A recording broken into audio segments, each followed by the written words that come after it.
Peggy 3.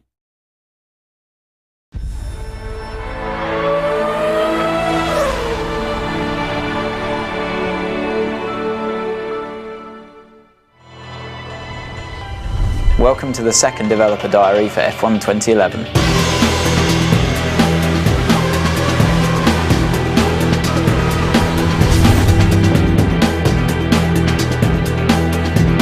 A lot of the feedback that we got on the 2010 title was that the handling is very good. For me, that's obviously the thing I want to try and correct as much as possible and improve. It's not a case of transferring what we'd learned from 10 and just putting it back into 11. The suspension has changed completely.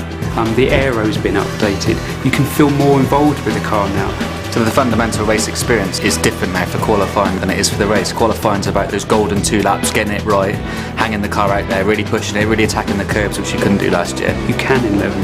If you see a driver locking up under braking and smoke coming off the tyres, you can do that in the game. You've got a lot more mechanical grip basically available to you, and you can feel that in the slow speed corners.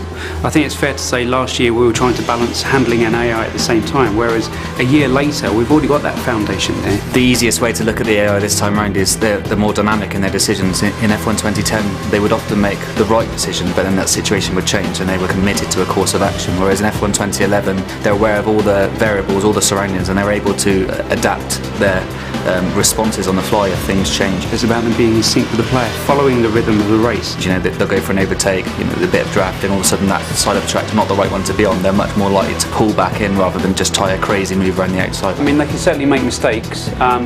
A driver can put too much throttle on coming out of the corner and spin out. There is a fairly complex system in the background that talks about the kind of gaps that they'd be willing to go for when they're trying to overtake, how quickly they'll put the throttle on. Like, some drivers are smoother than others. The AI is tougher.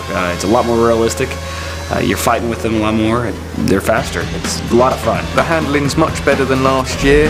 There's a lot more control than there used to be with the oversteer and the understeer. You can really feel the car and also save it if you get a bit of a moment. So now you can race nose to tail at such extreme speeds. It really brings the race alive. As each incarnation of the game comes along, you see big steps, and we've definitely seen a big step in this one.